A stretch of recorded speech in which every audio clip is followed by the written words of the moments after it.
So we're going to look at classroom screen today. And so I'm using something called FreeCam to record this. There are multiple tools out there that you could use to do that. One of the things about FreeCam is that it gives you this box around the edge to decide what size you want. So I know that others have like full screen, but this is the way FreeCam works. It will bring up a background of your choosing. I've got the ocean background on. Has a common effect on me at this time of the year, and I think we need a common effect. But let's look at some other backgrounds. Let's say that I wanted just a picture. It'll bring these stills up.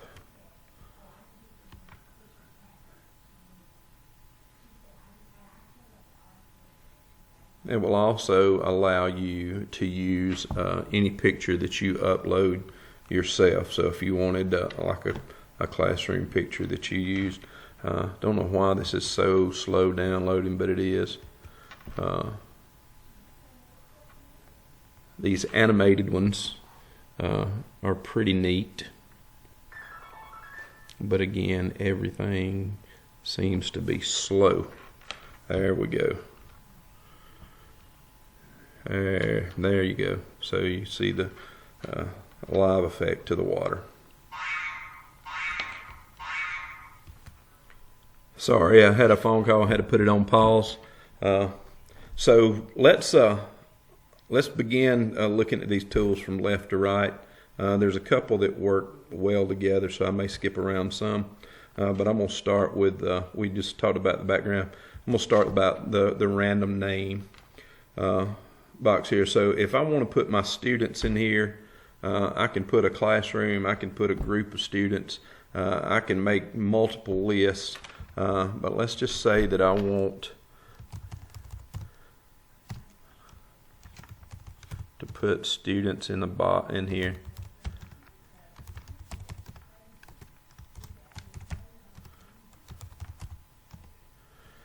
And I want to choose one of those randomly.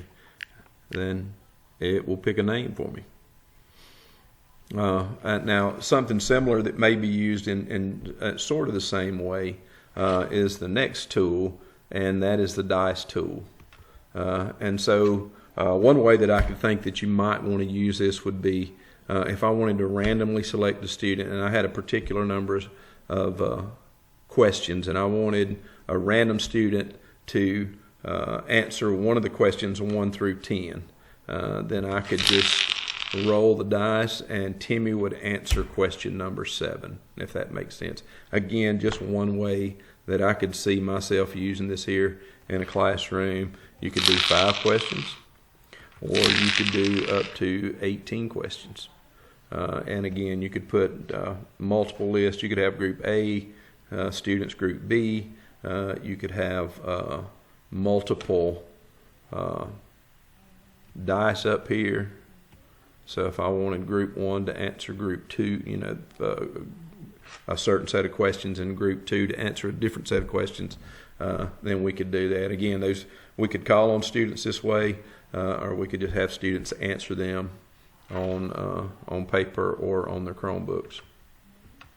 Again, just certain ways that you might use this.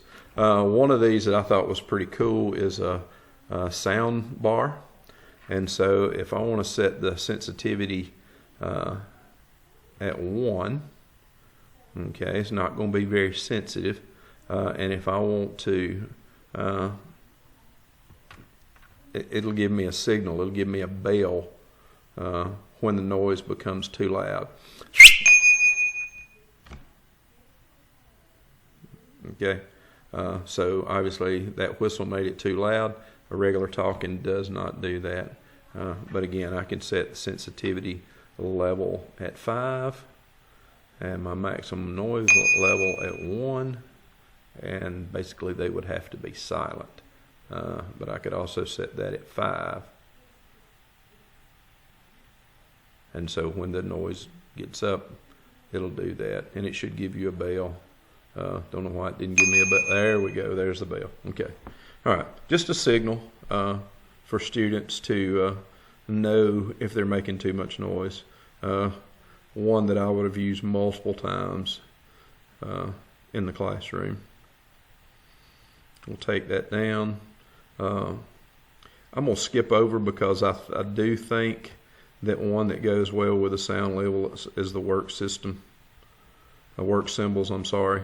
So if I want students to be silent, I can put this up on the board and let them know what the expectation is. If I wanted them to whisper, if I wanted them to ask a neighbor, like think, pair, share, or something like that, or if I wanted them working together, then obviously I would set my noise level to reflect what they were doing in class. So I do think those two work well together, but again, you're going to use these differently than I would, but it might be the way that you could.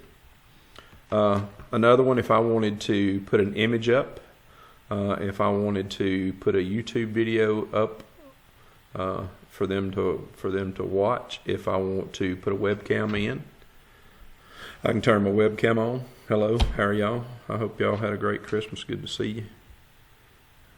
Let's close this back out, open this back up, and I can embed a document if I wanted to by just pasting the code and embedding it here. Another tool that can be used is a drawing tool. Again, for math teachers, it will allow you to, let's get rid of that.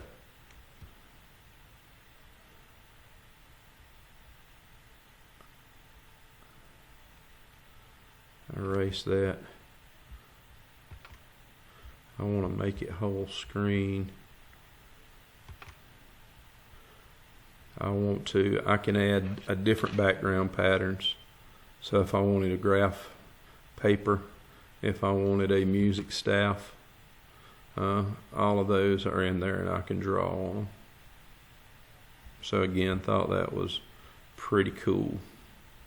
If I want to change the color, I can put the color in and change my pattern.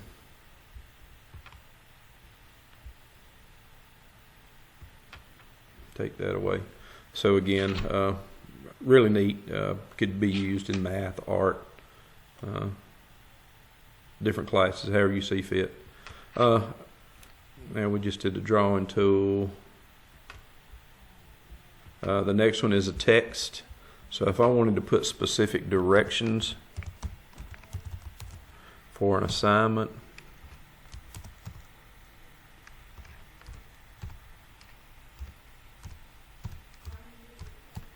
and I wanted to put those up on the board, and again, you can change the font, you can change the size,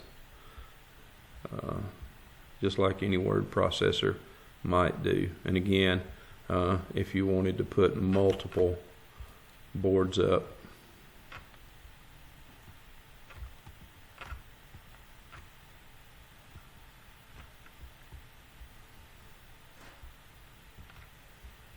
had difficulty moving that one around. Don't know what happened. We've already looked at work symbols. Another one's a traffic light. So if I want kids to be working, if I want them to get ready to transition, and if I want them to stop and pay attention to what I'm about to do, it can be used. That could also be used as a noise symbol. You can talk quietly. I want silence. Okay. Another one that can be used is a timer. And this timer, if I want it to go to 2 minutes, obviously it counts down from that. If I want it to go to 15 seconds and I want to loop it, I can loop this. Let's see what this does.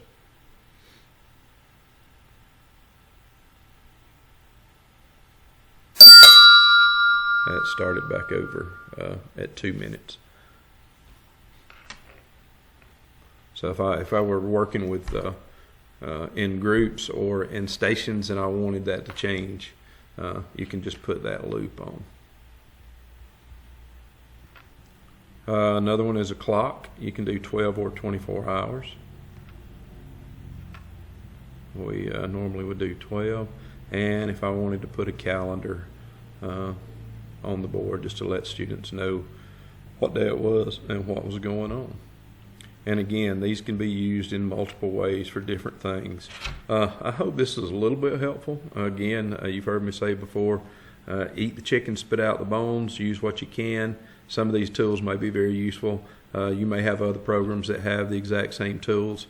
Some of them may not be useful at all. So just use what you can. Y'all are working hard. We appreciate it. Anything we can do, let us know. Thank you. Bye.